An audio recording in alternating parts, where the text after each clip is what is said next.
د خوست سوداګرۍ او پانګونې خونې د مدیره هیئت لومړی مرستیال انور افغان زدران وایي غلام خان بندر په تیر حکومت کې ترانزیت شوی و خو د ترانزیت رسمي حقوق نه ورکړل شوي، یعنی د نورو هیوادونو ترانزیت مالونه به افغانستان ته راوړل کېدل او هم به افغاني تجارانو د پاکستان توکي تاجکستان او ازبکستان ته لیږل، خو افغاني صادراتو ته دا امکانات او اسانتیاوې نه وې برابرې شوي.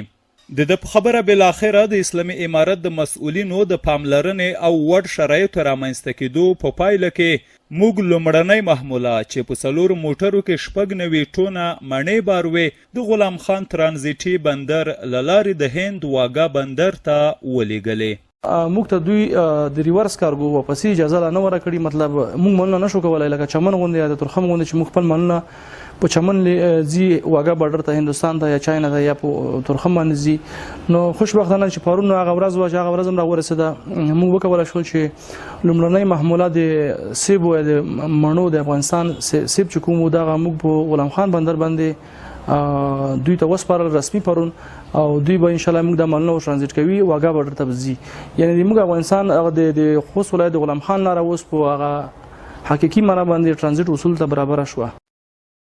سوداګر او ملي تجاران د اسلامي امارت له چارواکو او اړوند مسؤلینو څخه غوښتنه لري چې د غلام خان بندر اړوند قونسلي خدمات د پیل او خلکو ته د په دې لاره د تګ راتګ اجازه ورکړل شي او هم د روډ پاس موټرو ته له صفري کرښې هاخوا د تلو امکانات برابر شي.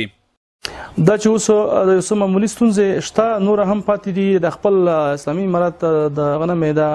هیله ده چې د روډ پاس ګاډو په مورد باندې څه مسایل شته چې موږ روډ پاس ګاډو ته دوی اجازه نه ورکوي چې د ښکته لاړ شي خپل مالونه یوسي، ځکه چې دوی موږ ته روډ پاسونه راکړي دي، افغاني موټروانانو ته روډ پاس ورکړي دي، خو تر اوسه پورې موږ ته دا اجازه نه راکوي سوا د صفري نقطې نه مخکې چې دوی لاړ شي. خوست غلام خان په لاره باندې موږ ته دوی اجازه نه راکوي چې په پاسپورټ یا په ویزه باندې